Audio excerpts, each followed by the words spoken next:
አንጅሎ ቾሮ ይባላል። የስራ ኃላፊነቴ በሶዶ መንገድ ጥገና ዲስትሪክት የሳውላ ቃቆ መንገድ ጥገና ፕሮጀክት፣ መንገድ ግንባታ ፕሮጀክት እና ጥገና ፕሮጀክት ወርክ ኤክስሽን ቡድን መሪ ነኝ። አሁን የምናየው ድልድይ በቫይሬሽን የተሰጠን ከበነታ ሆይቤ የሚባል ቦክስ ካልቨርት ነው። ቦክስ ካልቨርቱ ክሊር ስፓን ሌንግዙ 21.5 ሜትር ነው። የምታየው 4 ኦፐኒንግ አለው። ወሉ ሄድ ደግሞ 4 ሜትር ነው። 4 ኦፐኒንግ አለው። ከዛ በኋላ ባክፊሎች አሉ ተጨማሪ ስራዎች የሚሰሩ። አሁን ኦልሬዲ ፋውንዴሽን ስራ ጨርሰናል። የስላቡን ስራ ጨርሰናል። አጠቃላይ 520 ሜትር ኪዩብ ኮንክሪት ሚሌት ይፈልጋል።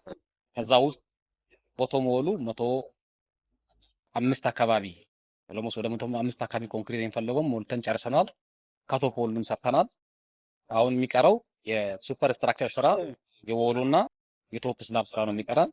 ለሱ ስራ ፕሪፓሬሽን ስራ፣ የብረት መቁረጥ ስራ፣ የተለያዩ ስራዎችን ግባቶችን እያቀረብን ነው። ኪዩር ካረገ በኋላ አሁን የተሰራው ሰሞኑ የተሰራው ስላቡ ኪዩር ካረገ በኋላ የወል ስራውን እንቀጥላለን ማለት ነው። ስራው የሳውላ ቃቆ ፕሮጀክት አካል ሆኖ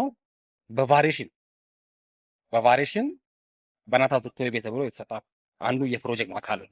በሌላ ተጨማሪ በጀት ይገለጥ ማለት ነው። ወደ 45 ሚሊዮን ብር በጀት አካባቢ ለከይራ ተፈቅዶልን የጀመርነው ስራ ነው። እስከ ሴፕቴምበር አካባቢ እንጨርሳለን ብለን ተስፋ አድርገን። የሚያጋጥሙ ችግሮች ወሰን የማስከበር ችግር፣ እሱ ከዞኑ አመራሮች ጋር ተነጋግረን ኦልሞስት ፊክስ አድርገናል። አሁን የሚቀረን አጋጣሚ በመሀል የሚያጋጥም እንደ አቅርቦት ለናፍጣ ነገር ምናምን ሊያጋጥመን ይችላል። እሱም ያው ኦልሞስት ከመስሪያ ቤቱ ጋር በመነጋገር በትኩረት ለዚህ ስፔሻል በሆነ መንገድ ተፈቅዶልን እየሄድን ነው።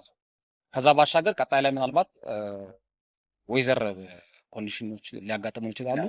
ዌዘር ኮንዲሽኖችንም ክረምት ያው ቢያጋጥሙም ኦልሞስት የፋውንዴሽኑን ስራ ስለሰራን ያን ያህል ኢፌክት አለው ብዬ አላስብም። ግን በተወሰነ መልክ የራሱ ኢፌክት ሊኖረው ይችላል ብዬ አስባለሁ።